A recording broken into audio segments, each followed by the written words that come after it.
Samantala, prioridad ng bagong ombudsman na si Jesus Crispin Remulla na imbestigahan ang flood control issue. Bukod dyan, muli ring bubuhayin ni Remulla ang Pharmaly scandal, ang manumalyang pagbili ng medical supplies noong panahon ng COVID-19 pandemic. Si Luis Erispe sa report. Nanumpa na sa Korte Suprema si dating Justice Secretary Jesus Crispin Remulla bilang bagong ombudsman ng Pilipinas. Kasama ang kanyang asawa sa harap ni Acting Chief Justice Marvic Leonen, nanumpa si Remulla. Pero kahit formal pa lang nauupo sa pwesto, ngayon pa lang tiniyak na ni Remulla na ang uunahin niya ay ang investigasyon sa mga maanumalyang flood control projects. Ito rin kasi umano ang napag-usapan nila ni Pangulong Ferdinand R. Marcos Jr. Sabi niya nga, ayusin natin itong gusot na to. Kasi nga, it's a mess. Itong nangyari ito, it's a mess, di ba? Kailangan ayusin natin to. We have to figure out how to get out of this as a better country. Ang unahin ko, I think that this is an emergency situation pagdating sa nangyari sa DPWH. I think that we have to concentrate on that, do case build-up, and make sure that a very well-prepared case or cases are filed before the Sandigan Bayan and the RTCs.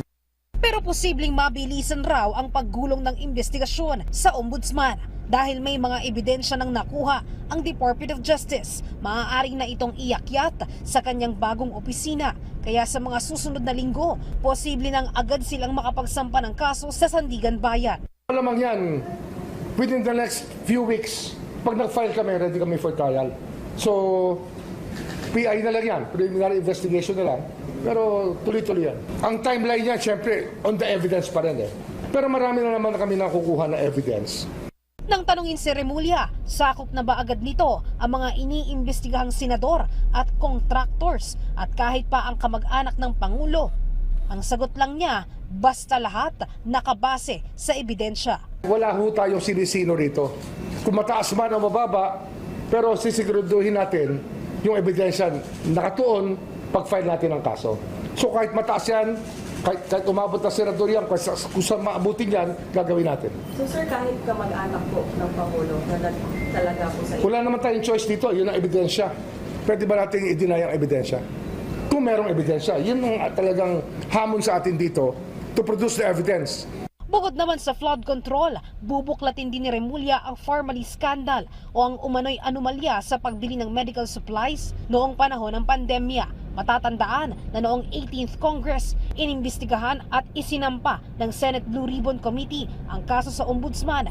May ilan ang naiakyat sa Sandigan Bayan.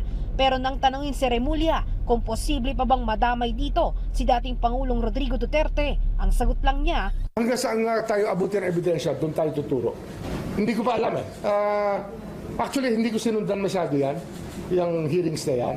Pero of course, kapag uusapan yan, sa ibang mga forum na nakasama ako, syempre, we are aware of what happened in so many ways. Ang responsibility niyan will always depend on the evidence. Lagi evidence yan. Parang nalimutan na naibaon sa limot, pero hindi dapat makalimutan talaga itong mga ganitong kaso. Tinanong rin si Remulla kung talaga bang uunahin niyang buksan ang SALN ni Vice President Sara Duterte pagkaupo niya sa pwesto. Nilinaw ng opisyal na hindi lang naman SALN ng Vice Presidente ang iminumungkahi niyang mabuksan, kundi lahat ng opisyal ng gobyerno. Nanindigan lang siya na dapat hindi ito magamit sa maling paraan.